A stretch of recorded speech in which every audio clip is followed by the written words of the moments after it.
Tricky baby. No matter frequency.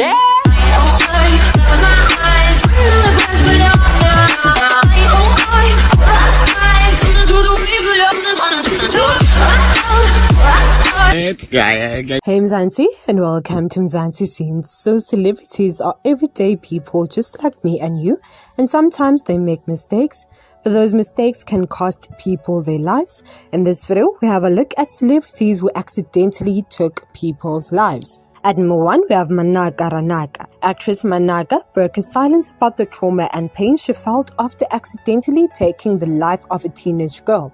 Back in 2015, it was revealed that Generation star had knocked over 18-year-old Millicent Monani, who was crossing a road near the entry in Durban. It was reported that the Leondale High School pupil was confirmed no longer alive at the scene of the accident by paramedics. Speaking in an interview for the first time since the incident, Manaka explained that she was still traumatized by what happened. Manaka was reluctant to go into much detail about the accident, as it was currently being investigated by the police at the time. The actress explained that she visited Millicent's family after the accident to apologize to them.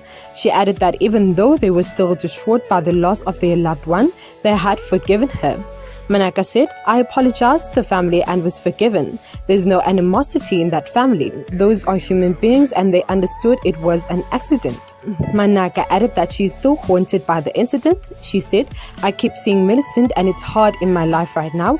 I'm not in a good space, but I hope God will give them strength." At number 2, we have Oscar Pistorius.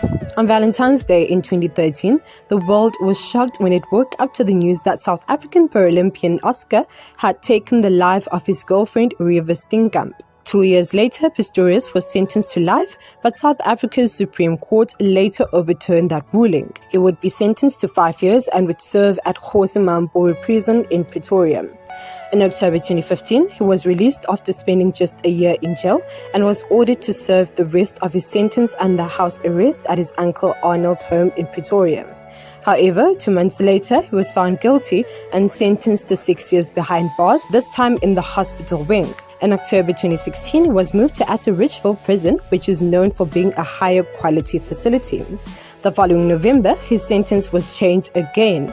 It was increased to 15 years and 5 months, of which he had left to serve. When Oscar took the stand in 2014, he apologized to the family of his girlfriend, describing himself as traumatized and now on antidepressant medication and sometimes waking up from nightmares. Pistorius said he mistook his girlfriend for an intruder when he fired 4 times through a locked toilet stall door in his home after they had an argument in the pre-dawn hours of Valentine's Day.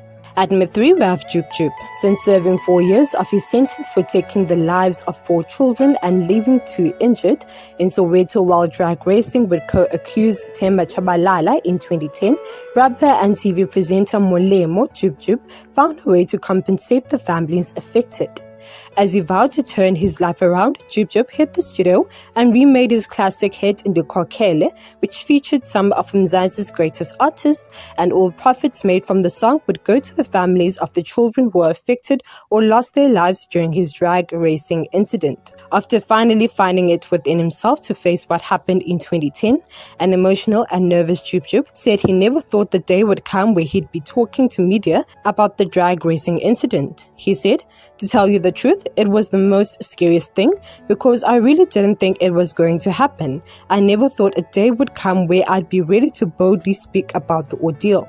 Since serving a sentence and making a comeback to TV, Judith explained he was nothing but grateful that his life had changed for the better and he'd do anything to help out the families affected in the accident.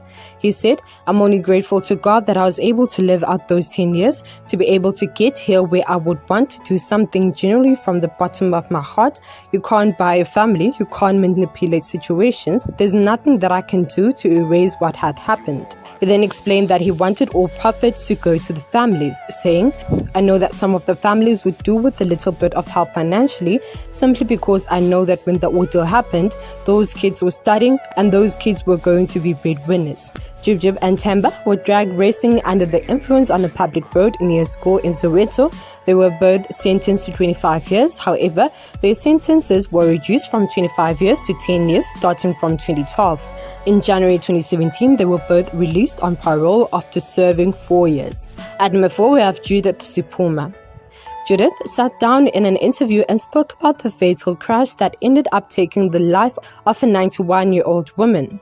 The award-winning singer said the accident happened so quickly. She said, "It was like even when they were measuring our steps, it was like I had stopped here and 5 steps late she was there. But the fact that she was 91 years old, it didn't help at all. And she had so many issues of blood pressure and stuff. When it happened, it was like, oh my, what happened? What is this?"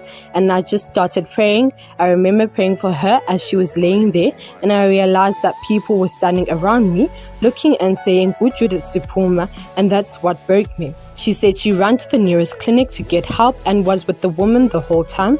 Unfortunately, she didn't make it. When explaining how the accident affected her, Judith said, "The whole entire process for me, when it happens, you make the decision on how you want it to affect you. It's your decision, really. Some people can be broken by it, and to some people, it can mean nothing to them. But for me, it meant so much to me because I realized, Uguti, that nobody is perfect." She explained that it didn't have anything to do with who was right or wrong. A life was lost. Judith said the woman's family was amazing. She said that the family told her that the 91-year-old woman had said that she wasn't coming back that day. She said, "Today I'm going to my God today." She had been saying that apparently for a couple of days before the accident. The musician said when something like this happens, you have to be strong in your faith. You have to be so prayerful. You have to know your God, because if it wasn't for God, she would have been miserable. At number 5, we have TOKOLLO TSHABALALA. In 2007, writer, singer, and former member of music group TKZ was tried for causing loss of lives of 2 people, Maria Munyati and Desmond Munyati, in a road accident in 2001. It was reported that after trying to avoid Botswana's justice system, TOKOLLO decided to face the music. For some time, he had been afraid of standing trial in Botswana because the courts there could impose a life sentence. The Botswana government tried to get South Africa to extradite him. When the South African authorities received assurances that Tshabalala would not be given the life sentence, Tshabalala agreed to go back. When he arrived in Gaborone, he faced charges of reckless driving and loss of life. TOKOLLO was reluctant to explain what happened on the fateful day of the accident. Botswana police had accused him of speeding after they tried to stop him for ignoring a road sign in Mogodichane village outside Gaborone. They said they gave chase and that when Tshabalala tried to overtake a car, he crashed head-on into an oncoming car, which the victims were driving. TOKOLLO was later acquitted of all charges. Alright, that's it for today. Thank you guys so much for watching. Please like, subscribe, comment down below, and hit the notification bell.